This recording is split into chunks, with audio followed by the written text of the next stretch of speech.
Oh, here we are again. Welcome back to another episode. Fuck knows what episode. I'm gonna give a wild guess. I'm gonna say 17. Of discussion. We actually haven't done a pod in about 2 weeks' time. So let's just catch up on what has been going on, Jack. What has been going on in your life? Even though we just discussed it for the past 10 minutes. So I moved, which has been stressful. So me and my girlfriend were renting somewhere together. We've been living together for about 5 years now. We're still together, don't worry, everyone, we're all good. But she's thinking of quitting her job to go traveling for the year because a few of her mates went to Australia. So we spoke about, do we want to keep the house? Do I want to go somewhere else? And to be fair, my mum's just split with her boyfriend. So it's kind of nice to spend some time with her. I say boyfriend, she's in her 60s, so like partner, I don't know, bloke, whatever.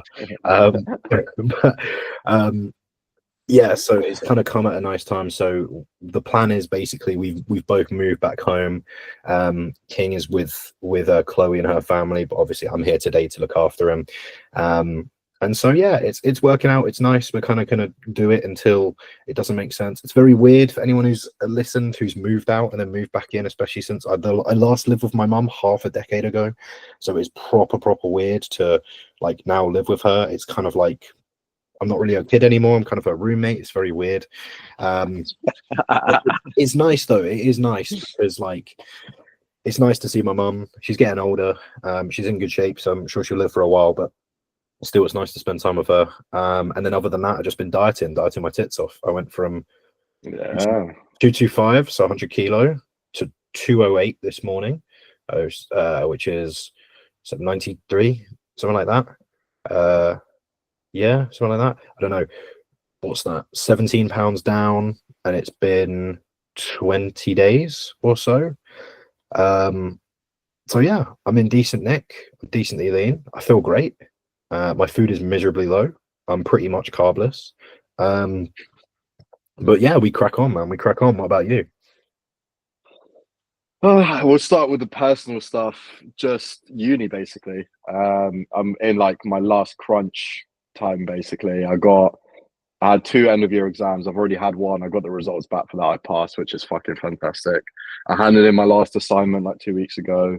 I've got 2 presentations, which is tomorrow and Wednesday, and then next week I've got my last actual exam, which is a CCA, and after that I'm done. So for those of you wonder why I've been a little bit quiet, that is the reason. Obviously, as much as I love coaching, the osteo, it's crunch time. You know, I got 2 weeks left, so I had to fucking lock in. But from a bodybuilding perspective, I haven't made this much progress ever. Like training is in a spot where I'm taking progressions which on paper sounds stupid and unhealthy, and like you'd injure yourself if you did that, but then I proceed to do it without any sort of fucking care in the world. I took a plus 10 kilos match reps on a Smith today on a press, which is fucking stupid. But yeah, training is a really good spot. Food, recently we bumped up the slim and I got a little more carbs than me, and I've finally seen a shift in body weight. So my body weight has kind of stalled at like between 87 and 88 for a good like 5-6 weeks. Obviously I've gone enhanced just over 2 months ago now, and there was a little calibration period where like in the first like 2-3 weeks I gained like 3 kilos ish, and I kind of stayed at the same weight, but I got significantly leaner in that phase. So it's a kind of like more like a maintaining, holding phase, calibrating, let's put it that way. But in that phase, 1, I was progressing everything, and 2, I got significantly leaner. So with the body composition I am now, today was the first day I woke up at 90 kilos. I'm very, very, very fucking confident that I can get to 100 kilos, which has been like a lifetime goal of mine. I've always wanted to step on the scale and see 3 digits. I was like, fucking skinny kid growing up. I was like, please, I want to be big. But yeah, like honestly, training is in a place that it's never been ever. Doing weights that I never thought I would do this quickly or at this body weight, it is fucking ridiculous. I think 7 plate hack squat on the horizon. Give me another 2 weeks, that's gonna get fucking run out. I can't lie. That's ridiculous. But yeah, apart from that, just same old. Another day in the office. I had like a I think like my attitude towards bodybuilding has shifted quite significantly in the past 4 weeks, because before I was focusing so much on it that I would stress myself out. Now it's have you got your food in? Have you done your cardio? If I can do cardio, have you trained? Have you slept well? Cool. Like the rest of the day, you could do whatever the fuck you want. And like for me personally, I guess for everyone, but like for me, like stress has such a big impact, not just on the way I look, but everything that I need to do on a day-to-day basis. Like if I'm stressed, I struggle to get my meals in. I don't feel as hungry when I'm stressed. I have a tendency to eat shit food when I'm stressed. I have a tendency to not be focused in my training when I'm stressed. So it's like all these variables that have now suddenly gone away. And like every day I wake up, I'm just do what you need to do, and then do whatever the fuck you need to do to rest. Like you get your mind elsewhere. And I feel like that level of autonomy is like what you should strive to have in the bulk. People always ask me, especially clients of mine, it's like, okay, how do I have a successful bulk? What do I need to do to have a successful bulk? And I'm just like, bruv, nail the fundamentals, like do the basics for an extended amount of time. Like keep it as simple as, like if this is a beginner client that you have, keep it simple, bro. Get your protein in, make sure you go to the gym and you're consistent, sleep well. And like if that's a beginner client, they will make significant progress just from that. People have a tendency, and there's a massive thing going about now, like overcomplicating everything. People who don't know the gym that much, they come to me and they're like, oh yeah, going to the gym is so complicated, you need to know X, Y, and Z. I'm like, it's really not. It's our job to know the complicated stuff. Yep. But you don't actually need to know the complicated stuff. You just need to hire someone who does to tell you what the fuck to do. But most of the time, the only reason you need to implement the complicated stuff is because the basic stuff stopped working for whatever reason. But again, that's the job of a coach. Most of the time, like 9 times out of 10, if you nail the basic variables, unless there is something fundamentally wrong in those variables, you will make progress. And a lot of people can make progress without a coach, you know, but a coach is there to make sure that you are definitely making progress, not, you know, half-assing it, or if there isn't something that, if there is something that needs to be done and it's not done, they can point it out. Yeah. I think, like you said, the role of a coach is to kind of like present something in a simple way, but it's got a hell of a lot of thought behind it. Like, I mean, the exact same thing with like rehab work that you give, right? It's like, hey, do this exercise, it's going to benefit you. How you convey that is going to depend on the client. Some people are super interested. You're like, hey, do this exercise because X, Y, Z, and that benefits you because you have ABC, and we know through this mechanism that this is going to happen if you do it. But like, it's kind of the same thing with like a meal plan. Is I think a lot of people get like really scared of like, I think advanced nutrition in particular. And I'm like, hey, look, I'm just going to send you over the list of foods you like and how much of them to eat, and maybe some guide on when you should probably eat them in the day. You don't need to know why I've specifically picked this of your favorite food out of that of your favorite food. Why have you picked olive oil instead of cheese, even though I said I like both? Well, I can break that down for you if you want me to, but also you can just enjoy it for what it is. Like, that's the thing, is you can create things that are very technical, but realistically to the client, they're just nice and easy. Like, and that really is the job of a coach. I mean, one of the things I almost never do is I almost never program tempo with actual numbers. I really don't see a place in application for it. I'd always rather program tempo in English. I think tempo is often ignored or confuses people. People kind of confuse like concentric, eccentric.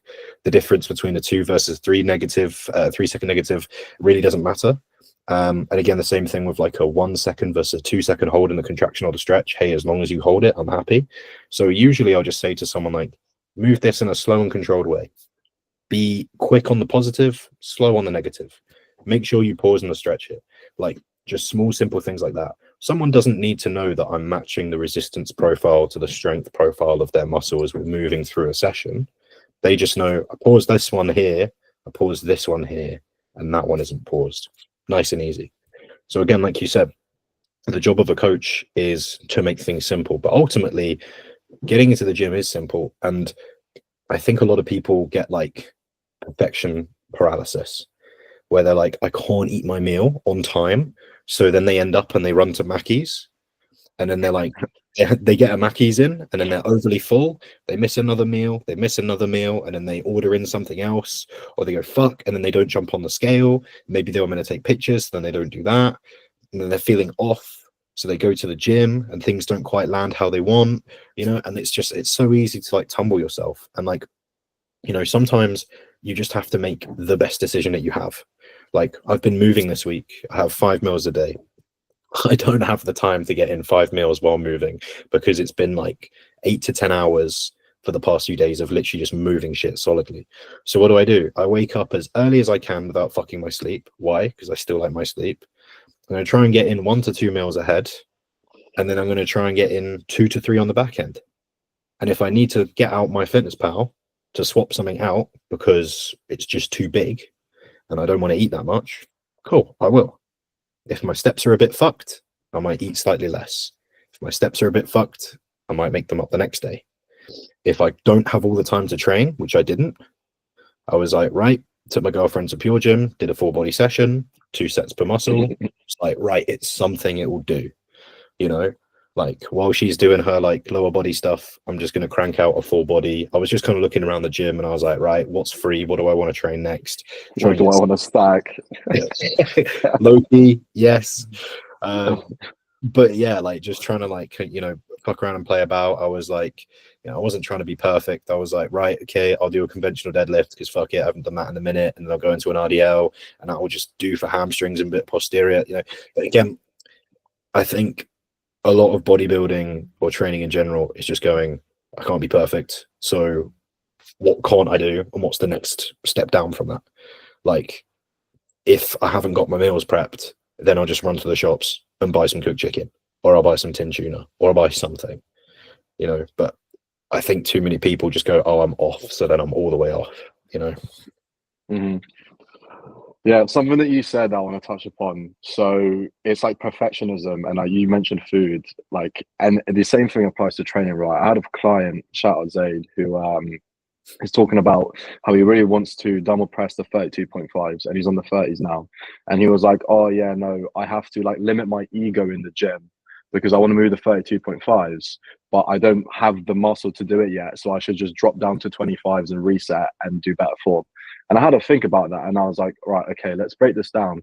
You don't have, supposedly you don't have the muscle to move 32.5s, but you have the muscle to move the 30s, right? So we're going down the route of being, Mr. Optimal, having perfect form, tempo, execution, whatever. But we're dropping the weight. Now, there is a time and place to do that in your training. 100% you should do a reset. However, something that I want to touch upon is like having an ego in the gym. And like, I honestly swear by this. My ego in the gym is the reason why I have gained all this muscle, because like your ego is what's telling you to go up in weight, to have those progressions, and you can't be scared of that. Yes, it can get in the way, but that's where there's a balance between being a meathead fucking ooga booga lifter and being a, Mr. Optimal, everything has to be perfect, absolute neat. You have to strike a balance. And like, especially when you're bulking, when you go up in weight and you move weight that you have never touched before, how do you expect to move that the same way that you have moved a lighter weight? Neurologically, not even from a muscular development standpoint, neurologically, you have never been exposed to that level of load. So how can you even like have the same level of stability of that load if your neurological system isn't there? It doesn't even matter about the muscular system and whether your muscles are big enough to move that load. Neurologically, you have not been exposed. So, I'm not saying let your training get sloppy. However, I'm sure Jack can agree with me on this. Like, my training, ever since I've started pushing weight, yes, it hasn't been perfect. I haven't been pausing all my reps, doing 3-second negatives, all this shit, but the weights have significantly gone up. At the end of the day, that's what drives what progressions are driven by the most, and also is the most fun. Like, we like lifting heavy, we fucking enjoy it, and as long as there's a certain standard of form that we keep by, I'm not saying start slinging it around, still move it well, but you don't have to fucking pause it, do 3-second negatives, all this bullshit, because you're progressing. It's the first time you're doing that type of load ever. You can always go back to it, like I said, and do a reset. And I think is in very specific scenarios would I do a reset on certain loads or certain exercises. One of those would be as an injury prevention. You know, if say for example we're progressing a dumbbell preacher really quickly and we're running into some bicep tendonitis, it could make sense to then drop the weight, work in a higher rep range, maybe include some BFRs, etc. Do a bit of a reset. If we have an exercise which is really struggling to progress and you're deep into the bulk and have already progressed it, it could make sense to drop it down a little bit. But if you're just beginning the bulk and you're dropping the weight to something that you have already done comfortably before, it doesn't really make sense. If I start a bulk and I progress dumbbells from 30 to 35, and I get to a point where I can't progress the 35s, I can drop back down to the 30s and start from there. But if I start the bulk on the 30s and I'm already like, oh, I'm going to drop to the 25s, you've dropped way below than what you were doing before the bulk anyway. So it doesn't have any logical sense. And like, again, it comes down to like perfectionism in the gym. It doesn't really doesn't have to be perfect. You just have to nail the variables.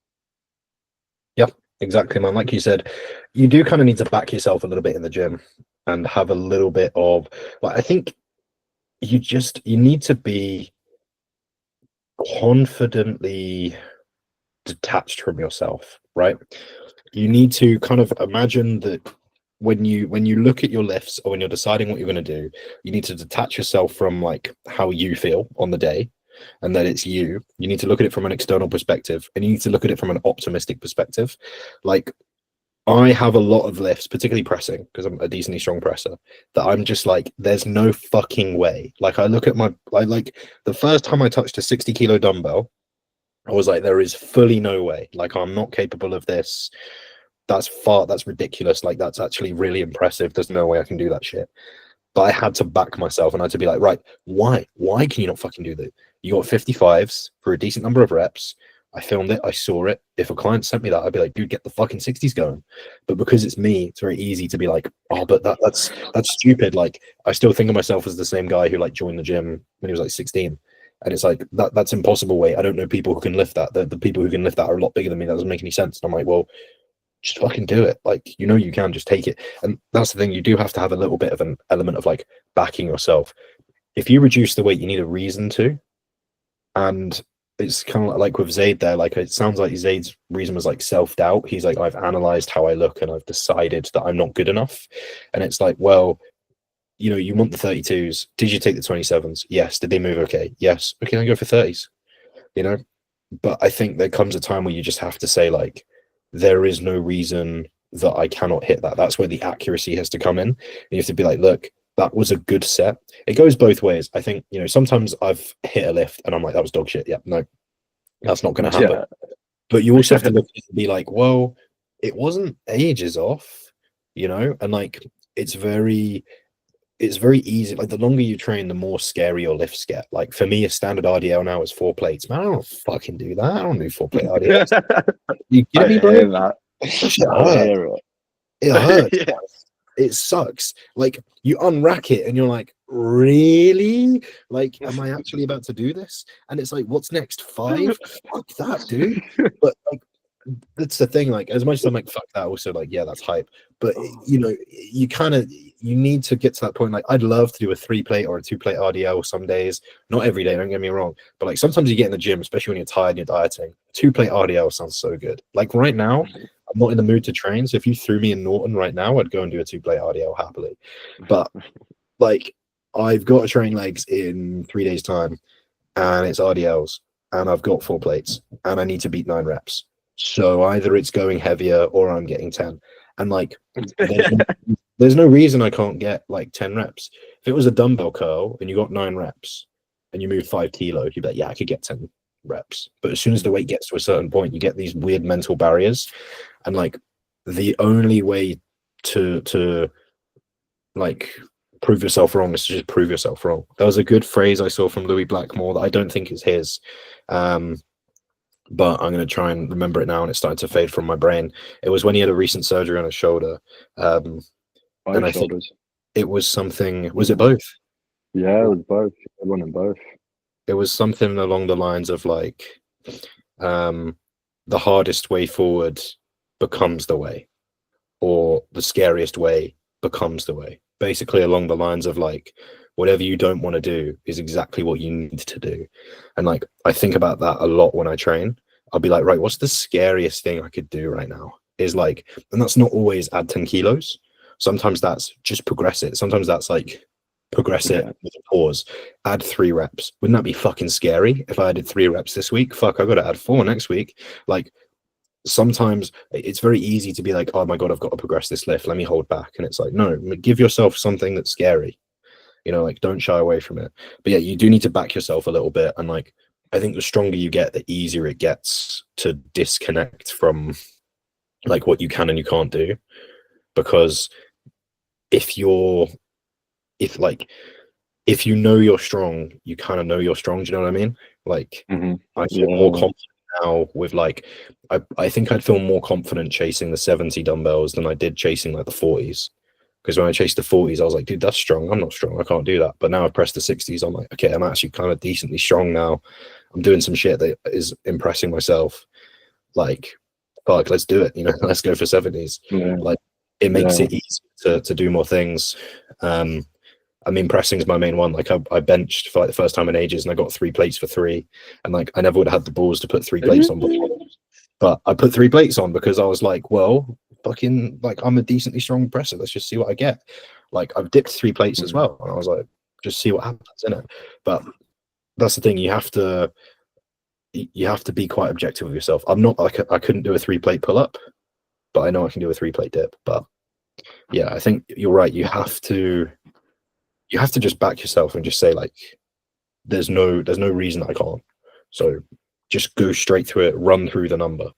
You know, like, if you pick up a weight and it feels heavy, cool, ignore it.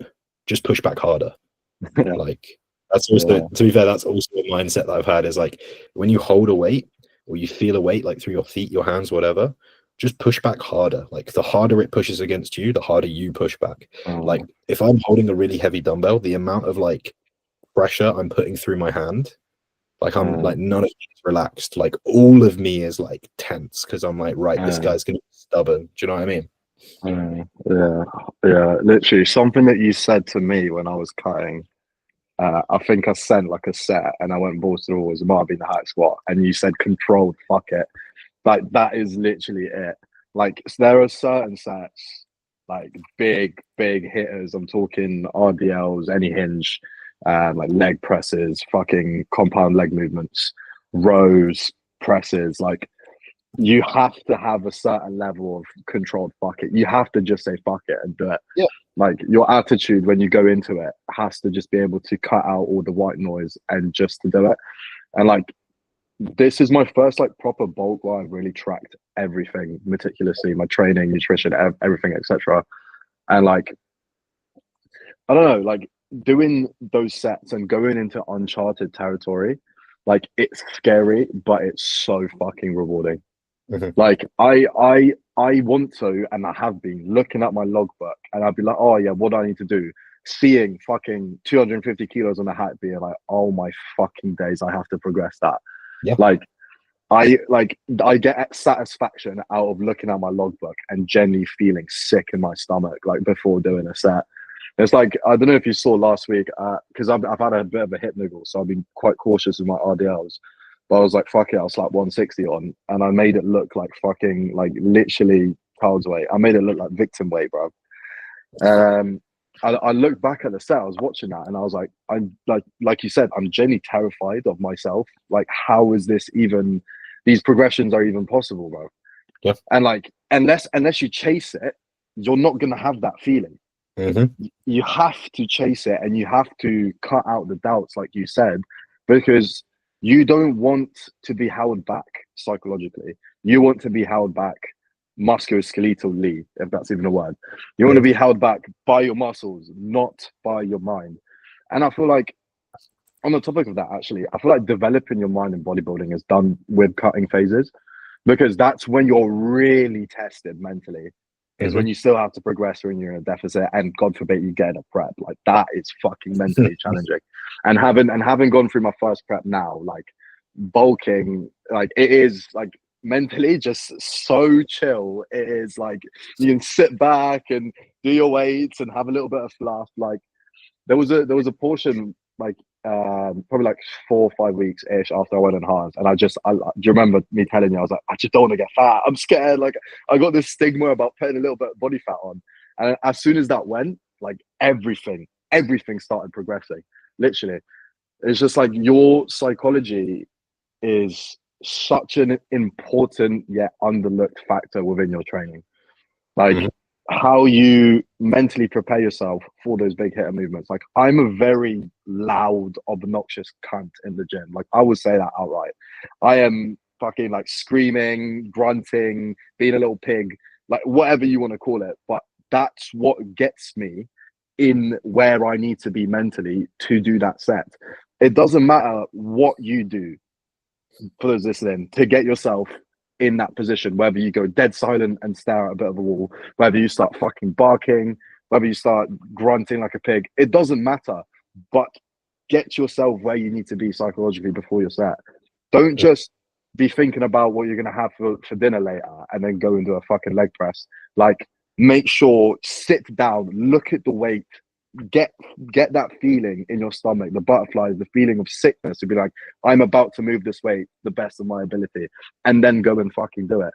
And another thing, sorry, before I let you carry on, something that I've been doing a lot more recently is like recording my sets. And like subconsciously, when I record a set, I make sure it is more presentable, if that makes sense. Like I now record almost every single set I do purely for the reason of I know I perform better when I'm actually recording it. Like I'm not going to do anything stupid. I'm not going to take stupid progressions, but I'm also going to make sure intensity is there, just in case, you know, I either send it to Jack or, you know, I'll post it, whatever. But like recording every single set has made my training so much more standardized. Mhm. It's made it so much more, it is as good as it needs to be, basically. Yeah. I think, again, the hardest part about training is it always requires some level of like fine balance between like your accuracy, your control, keeping those reps stimulative, but also you do need to, while maintaining those things, apply yourself, and you do need to try, you do need to chase, and you do need to like training really is just kind of gritting your teeth harder and harder and harder and harder. Like that really is it. Like you are never going to build a very good physique if you are walking into your sessions. You need to be like up for your sessions. You need to be fucking charging in your sessions as much as possible. Yes, we still want to see control. Yes, we still want to see accuracy, but those things are not mutually opposing. You can have, you know, a real intensity and effort to your sessions and really apply yourself while also still, you know, controlling and maintaining a good range of motion. And I think the issue is people pick one or two of those things to do exclusively, and people get themselves injured because they pursue load with horrendous form, or people chase form to the point of like neurotically never progressing. And you need to have an element of both. Again, bodybuilding is just detach yourself from how you feel. Like we eat the food regardless of how we feel. Whether you're hungry or full, the food is the food. It doesn't fucking matter. Your training is your training. If it needs to get heavier, it needs to get heavier. If it needs to be cleaner, it needs to get cleaner. It doesn't matter. Like if it's already heavy and clean, it needs to get cleaner and heavier. Like there is always something to improve.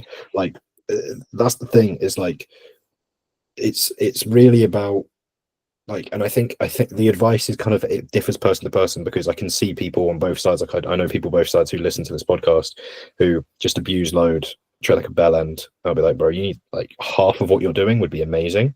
And then I see people who are using no load, and I'm like, bro, double what you're doing would be the start of amazing. And like that's the thing, is you do need to apply both.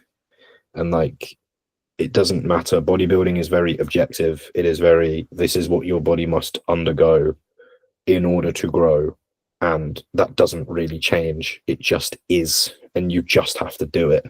Like if you're letting load creep up and form back off, you're not bodybuilding, you're just progressing a logbook for the sake of it. But again, you're never gonna, as much as like I always say, if you give it time, you'll get really strong. No one gets strong accidentally. Like, you will hit many, many times in a certain movement pattern where you just have to push harder to get it to progress, and you have to squeeze out a rep or a kilo, and that's fine. That's how you get strong. Like, you don't get to big numbers as a walk in the park, and you don't hold big numbers like it's a walk in the park. The stronger you get, the harder it is to progress, the harder it is to hold your fucking lifts. Like, if you're in a prep and you've got that 4-plate RDL, man, that's going to feel so much worse to do than a 2-plate. But like, that is your RDL. Objectively, that's within your means. If you want to create stimulus, congrats, man, that's your set, go take it. Like, that is just what you have to do. And that's the difficulty of bodybuilding, is that tightrope that people just can't walk. They pick one variable and they attach themselves to it all the time. And I think that's where people struggle. Again, you have to be flexible. Bodybuilding is the art of adaptability. You know, you're gonna spend one phase incredibly hungry and the other phase incredibly full. Both of them, you're gonna be tired.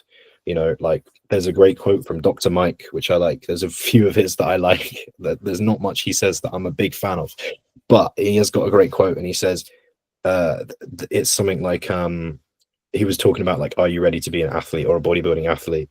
And he said, like, it was like, if you say something along the lines of, I can't, I'm tired, shut the fuck up.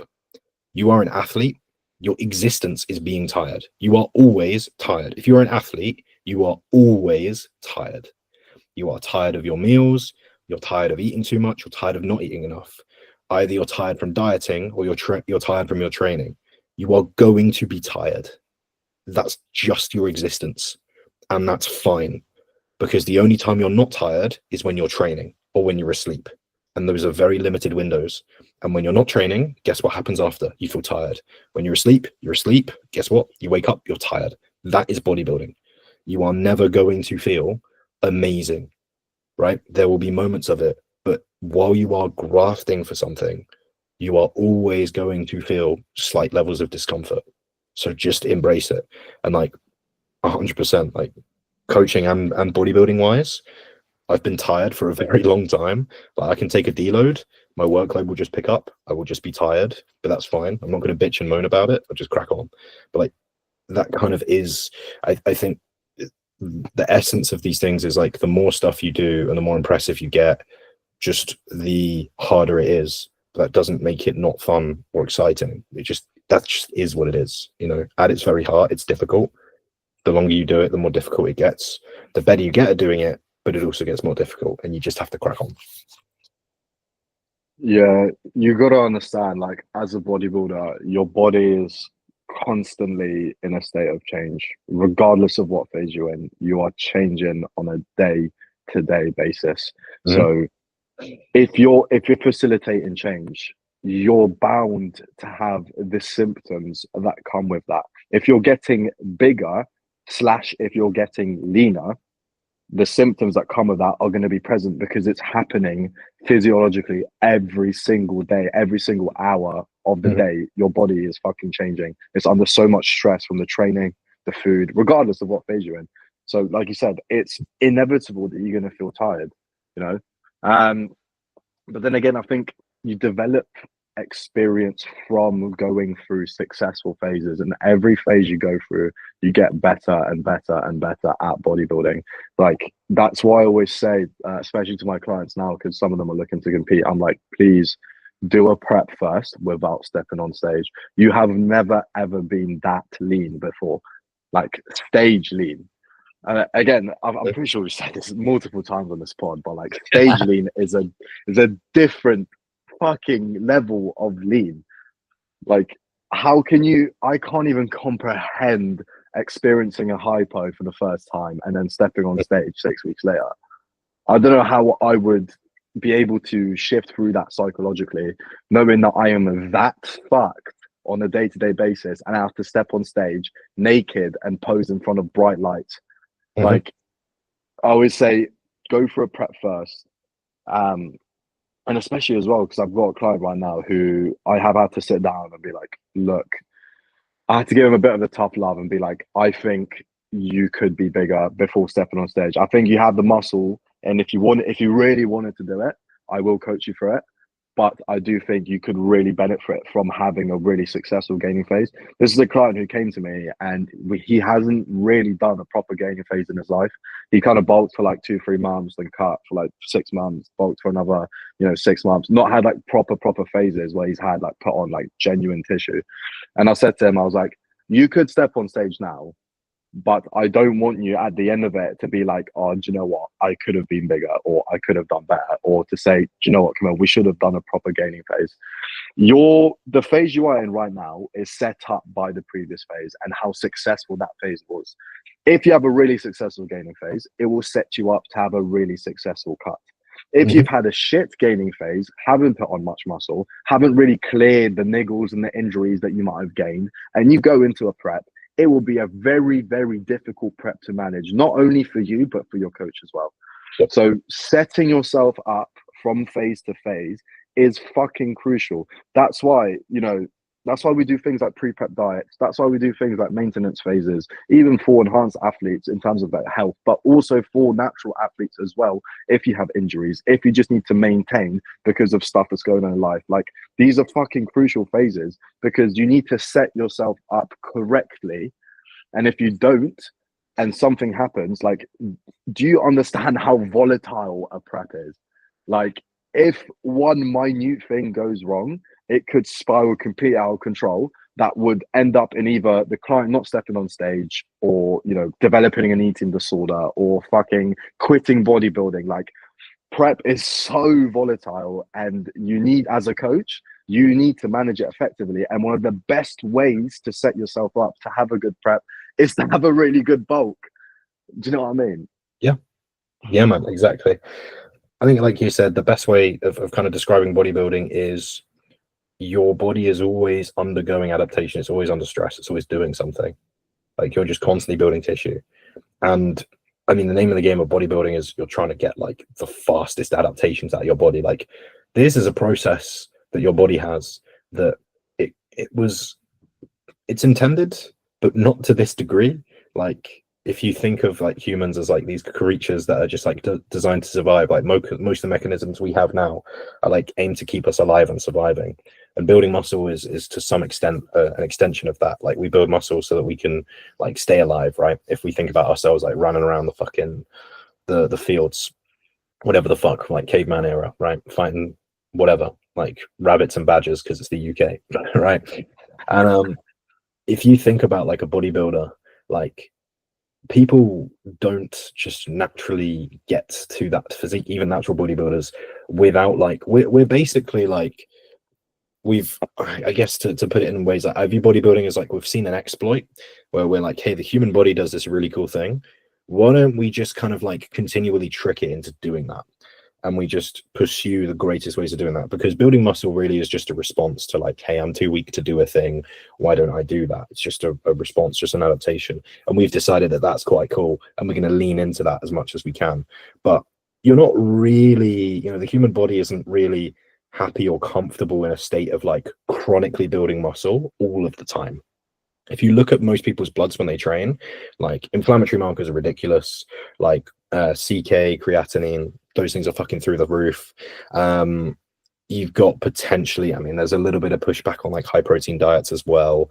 Like, I think that's a little bit tumultuous, but still, like, that is worth looking into. Like, kidney health and high protein diets in some people can be less than ideal, but it's not as if when you take someone who's just continually causing protein synthesis and protein muscle breakdown, we don't look at their bloods and they're just like incredibly perfectly healthy all the time. Usually, if you've got someone who's decently muscular, who's natural, who's fairly active and fit after a deload, and their kind of body has settled down, that's where we see that things are great. But when you're undergoing that process, like, building muscle is tiring, it's fatiguing, it drains energy, it kind of makes you feel a bit shit. Like, some of the most productive gaining phases I've had have been me like going to the gym and coming back and just fucked, like, just like awful head fog.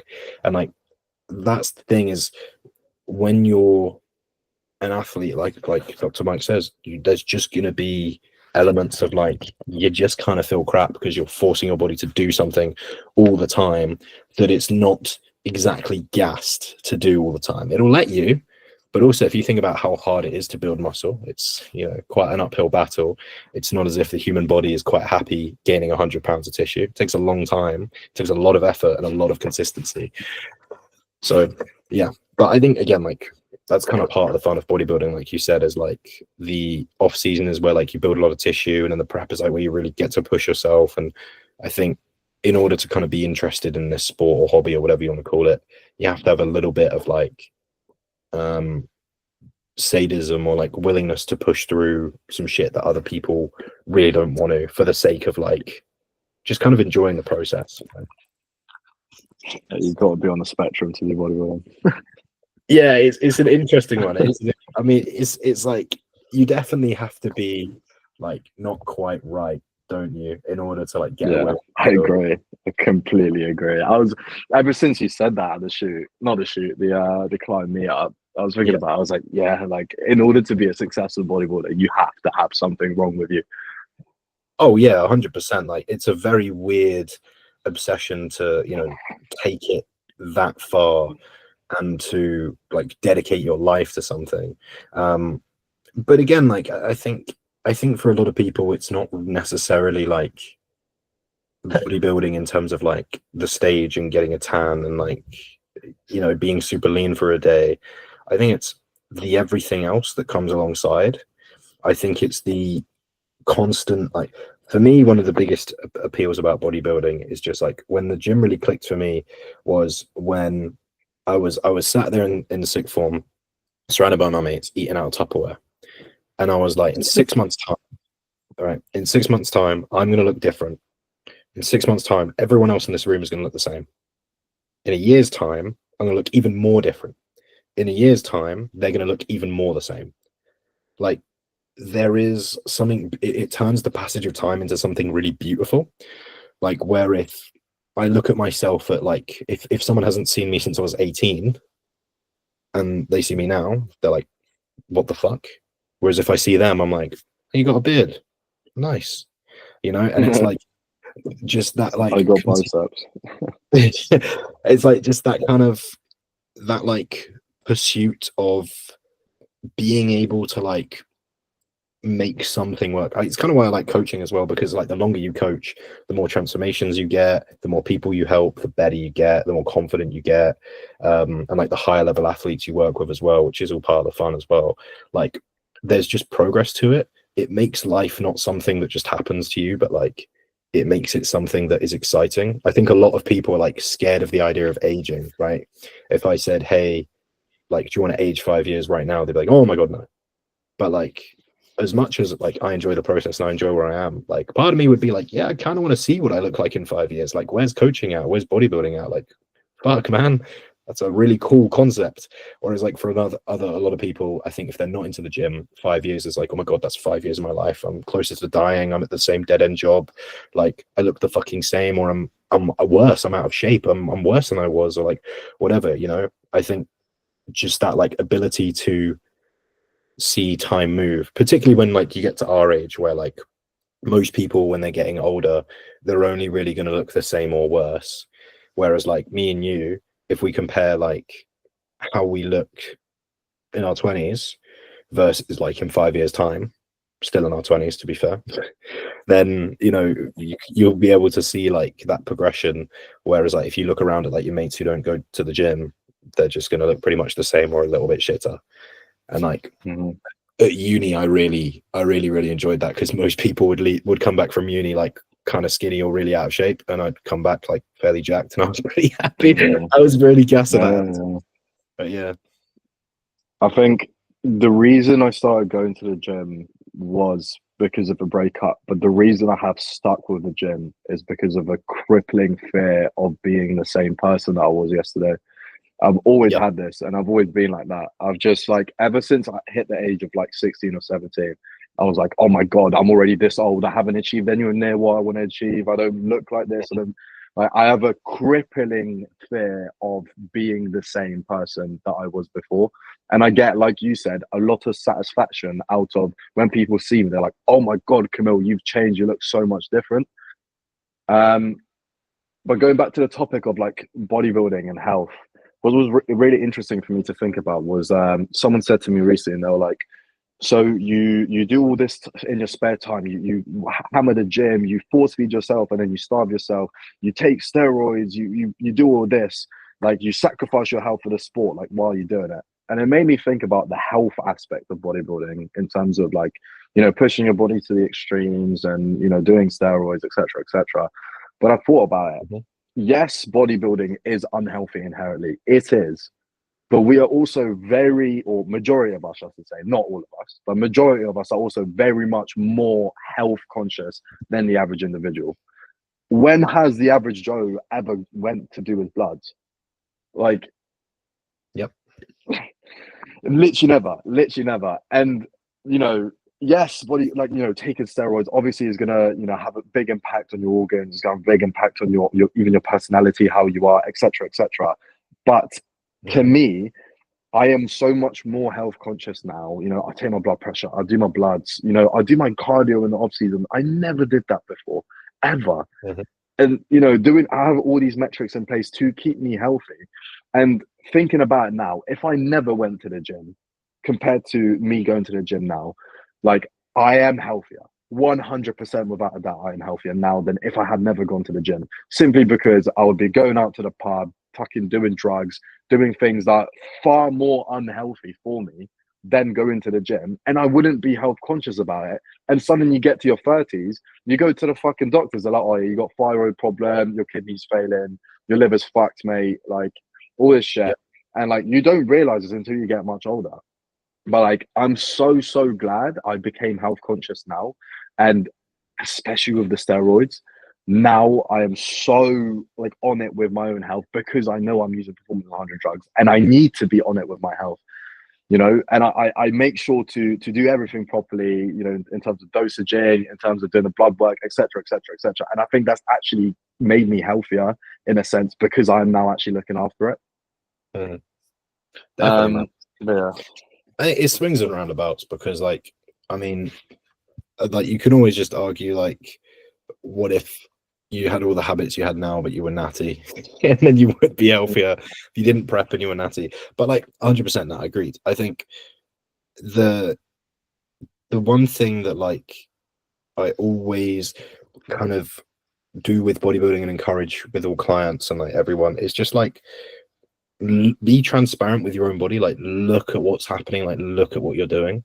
Like, I think if you can, I think the beautiful thing about like bodybuilding in general is because you're looking at like a key process in your body, it kind of makes you look into the others, and it makes you look at like, I think most people just go throughout life and just kind of do whatever. They just eat, they drink, they don't move, they do whatever. Like, they take all kinds of drugs, and it's just like their body's completely opaque to them. They just have no idea what's going on. They just kind of like go to bed assuming they're going to wake up the next day, and then sometimes they don't.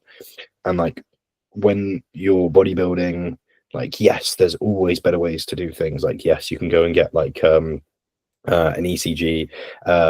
You can go and like, check up on your heart and get heart scans and like things like that. I get it. Cool. Organ mapping and imaging. Cool. I get it. But like, even just getting your blood work done, and even just taking like eating your fruit and your veggies, getting your cardio done and getting your steps done, like even that like goes a long way, and like even just small things. Like I've coached people in their 20s or late teens who are assisted, and like their cholesterol gets skewed to fuck. Or I've coached people who are natural and their cholesterol skewed to fuck. And I'm like, oh, cool. Well, now we can just bring your cholesterol back in line. Sick. Aren't you glad your cholesterol wasn't skewed for the next like 3 decades? Because that would have been a real issue when you got to middle age. And like, it's the thing, it's just those little things of just like turning your body transparent and looking through what's going on and going like, that's off, fix that, fix that, fix that. And like just flagging things up. And I think taking yourself for a like basically like an exam and looking through your body every couple of months is so fucking good for you, and I think more people should do it. And I think if more people did it, I think they would tidy up their lives more. I think if you took most people who, I mean, I'm 23, I'm an old man. If most people, that's so many people, that's gonna piss so many people off if I say that. But like you took your average like 25-year-old, right? And you like off the like you went to a pub, you're like, hey, are you 25? Yeah, sweet, let's go run your bloods and your ECG. and go get some like organ size mapping done and just look at like how large your organs are, I think a lot of them would be like, holy shit. Or like people at uni, you know, I think people always say, oh, you think you're invincible. I don't think people think they're invincible. I think people just don't think at all. I don't think So you people don't like, care. yeah, like, you know, you see people like fucking vaping, drinking, and then going to the kebab shop, and they'll do like back to back to back days. And I don't think they're like, oh, I'm healthy, I won't die. I think they just don't think about it. They're just like, I like it, man. Like, shut up. I'm gonna keep doing it. But I think if you show them what they're doing, it would put them off. And like, that's the one thing about bodybuilding is at least we look at what we're doing. Granted, yes, we're still taking that risk, absolutely. And it's so hard to quantify if that offsets it. Like, I don't know if I really don't know, like, I mean, theoretically, there's always like the healthiest lifestyle would be to like not bodybuild, but bodybuilding versus not bodybuilding, I think it depends on the person, and how sensible you are, etc., etc. But I'm a huge proponent of like whatever you're going to do. Like, if you choose to drink alcohol regularly, I do think you should get your liver checked up on. I do think you should get your heart and your cholesterol checked up on. If you're going to choose to take a lot of psychedelics, I think you should get your brain checked up on. Like, I'm a fan of whatever you tax your organs, bro, go for it. I'm not going to sit here and say don't tax them. Like, they're yours. Run them into the ground if you want, but keep an eye on them while you're doing it. Because if you're doing it more than you want, maybe you should calm down. You know, I'm comfortable eating a burger knowing my cholesterol's in check. If I know my cholesterol is fucked, I'm not going to eat that damn burger, bro. It's not worth it. But again, that's the context that's like missing from like people kind of decision making. Is I think everyone should be able to do whatever they want, but they should know what they're doing and the impacts of it. They should see it. And I think everyone would be better off for doing that. Like, if you smoke cigarettes regularly, you should have your lungs scanned. You should go and check up on them. Even if you're just like, okay, they're getting worse. Yeah, no shit. If you still then decide to carry on, sweet, calm, but you should still go and get them checked. Because you never know, if you look at it and you go, ah, fuck, then like, you know, there's always that chance that looking at the impact of your actions makes you stop it. I just want people to avoid getting to a point of like, it's too late. Do you know what I mean? Yeah, But and like the problem is people don't care until it's symptomatic, but by the time it's symptomatic, it's too late. yeah, exactly. I think literally exactly like you said there. It's just about like, it's more about like seeing what you're doing than it is like fucking not doing it. And I think also there's this misconception of like, oh, wait until you're middle aged. I really, honestly, in my heart of hearts, I really don't think you get that much more fragile when you're middle aged.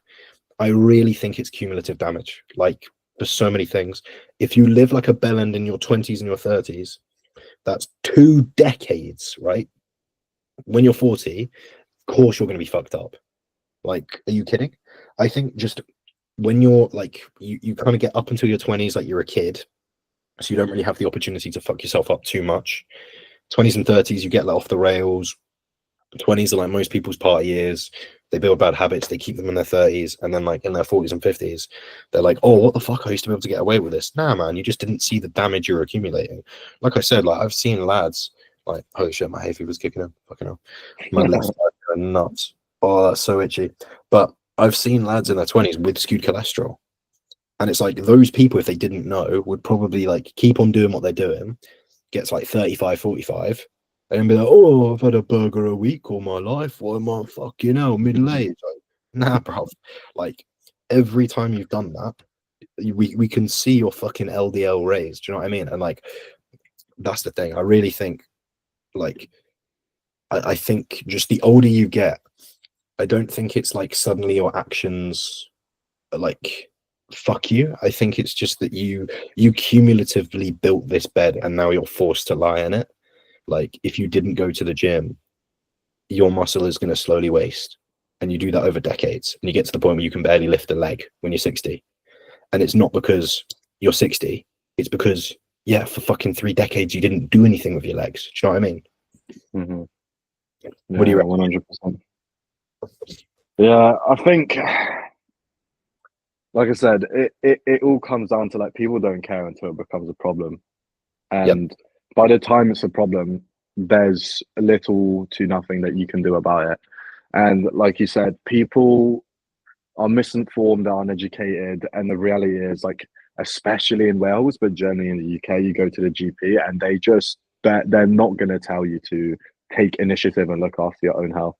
There is a massive over reliance on GPs, and it breaks my heart because I see so many patients come into clinic and they're like, let's say for example, they're like, oh yeah, I randomly went to get my bloods done and my thyroid was fucked, and I was like, why didn't you bring us to your GP? And they're like, yeah, because my GP won't do anything about it. You know, and it's like it is scary, and I do get it from the Gen Pop, where it's like, you know, you're scared because you don't know what you're doing, and you have to look after your own health basically. And you know, especially if you're not a specialist, like we aren't, to be honest. I know a little bit about systemic conditions generally from osteopathy, but I specialize in MSK. But you know, that's why you need to have good people in your corner, you know, who can signpost you and send you to people who actually know their shit. And that also why you should just, for example, get your bloods done, get your organs mapped, because everything will come and bite you in the ass. When I sat down and I was thinking about, okay, I'm going to take anabolic steroids, what impact is it going to have? I was thinking about the future. I was like, cool, realistically, do a decade, maybe a decade and a half of bodybuilding and then retire. Then what am I going to do? Am I going to continue blasting? Obviously not. I'm going to be on TRT for the rest of my life. But how are we going to map that out? Because it's all fine and dandy me saying, yeah, I want to bodybuild. I want to fucking win bear shows, fucking do all this, have massive chests. Like, cool. But like, what is the plan after that? Because I can't just, you know, lock in for the next 10 years, do my bodybuilding career. Then I'm in my 30s, suddenly I want to have kids. And it's like, wait, but you can't have kids because you've been on testosterone for the past 10 years and your bollocks aren't producing shit. You know, and that was a massive bite in the ass. So I was like, cool, well, how am I going to map that out? Is it still possible for me to have kids?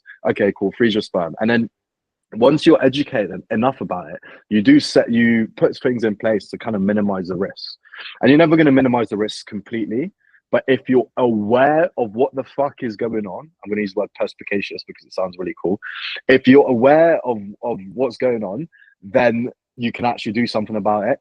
But if you're all like living in a fairyland, just going on, you know, not getting your bloods done, not really caring about your health, doing a bunch of steroids or recreational drugs or whatever, it is going to come and bite you in the ass at some point or another. I can't tell you exactly when, but it will. And when it actually does, that's when it's too late. It's too late to do something about it when it's already symptomatic. Then you're going to be like, oh, why didn't I fucking do this? Or the one that really pisses me off is like, oh, I didn't expect it to happen to me. Every fucking time I hear the same shit. Oh, I didn't expect, you know, to get injured. Oh, I didn't expect to get, you know, have high cholesterol or to have heart problems. All of this. Yeah, of course you didn't, because you didn't fucking look after your health. You never expect these things. That's why you prepare for the unexpected. That's the whole point of doing everything correctly, so that if it does happen, at least you can say, okay, well, you know, I did my hardest. I looked after my health. I got my steps. I did my cardio, and this happened. You know, it's out of my control, and then you have some peace of mind. You know, but if you're like, oh, I could have definitely prevented this because I was an absolute cunt in my 20s and now have to live with the consequences for the rest of my life. Not only are you then suffering with that condition, but then you're going to be suffering with the guilt and shame that you didn't do something about it sooner and that it could have been avoided. Yeah, exactly. I think the biggest thing is most people just undertake actions that they're not okay with the outcome of. And it goes for everything, right? I think it goes for, I mean, how many people do you know, like normal day-to-day people who just like can't diet to save their lives? And it's because it just takes one action. Like, oh, Greg brought a pan of chocolate into the office and I had to have one. Bruv, how do you feel about that now? Or I regret it. Then why'd you fucking do it? Yeah, obviously it's not as easy as, like, you know, I get it. People struggle with that stuff. Absolutely. I definitely have in the past myself. But the thing is, like, if you're not okay with the outcome, don't undertake the action. And I think just a lot of people are ruled by impulse, by short term. And I think just taking a second to think a little bit more long term and be a little bit more measured, I think almost being like stoic is the best piece of advice I can give anyone listening. And we're gonna have to wrap up, so I'll keep this brief, but like, just don't do something that you're gonna regret. It's really that simple, and that's for all things. Whether it's like you're at uni and you're not fucking studying, whether it's like you're at a job and you're not showing up or you're always late, whether it's like you're in a relationship and you're just not there for your partner or you're deliberately pissing them off, whether it's like you're fucking, I don't know, you're shot in drugs, like, and you shouldn't be, like, well, no one really should be, but like, you're just doing something stupid. You're going on a night out and you said it would only be one, and like you've got a fucking, you've got something you got to get up for the next day, whether it's like speeding in front of a fucking camera or taking drugs or anabolics or just cheating on your diet. Like, all of these things, just, they all are the same issue, the same root cause of just, like, if you could time travel and see the outcome, you wouldn't fucking do the action. Otherwise, it wouldn't piss you off. So why are you doing the action in the first place? And I think most people are just creatures of impulse, and they just, like, they see the chocolate cake, they go for it, they like feel the happy buzz, they go for it. And absolutely, it's much easier said than done. But again, just face the outcome and the consequence before you make that action. Okay. And I think, again, that's maybe why a lot of people don't understand bodybuilding. I'm like, because the outcome is fucking sick. Like, I really want that outcome. I want to land on stage and look peeled. I want people to be like, what the fuck? Like, that's what I want. And so, like, I'm going to undertake those actions, and I'm not going to undertake actions that take me away from that, because that's not what I want to do. Like, what the fuck is the point? Like, I'm dieting right now. I could literally open a new tab on this computer, whack in Domino's, get a pizza to this place in like 25, 30 minutes. But why would I? Because, like, that's just not what I want to do. Like, part of me does. That sounds great, sounds yummy. But I also want to show off some shots on Instagram because my physique's getting pretty lean. And, like, I want to show off some shots. I'm really happy with how I look in the mornings. I want to see 200 on the scale. I want to see what I can fucking do. Like, I value that more than a pizza, you know? And again, it's just that simple equation. Anyway, I've rambled on long enough. I think that's just about time for us, mate. So where can people find you? Drop them the links. Do the outro. Mel_Archer Academy. Bosh on Instagram. Everyone give the pod a like and subscribe. We're on Spotify and YouTube. If you want to see us tackle we want to do some questions, to be fair. We should do a Q&A episode, actually. I'll sort that with you right after this call. We'll do a Q&A, so if you guys got any questions, ping them over. And yeah, BuiltNotBorn.Store for clothes. We're planning a drop in June, July. Much love, yes! everyone.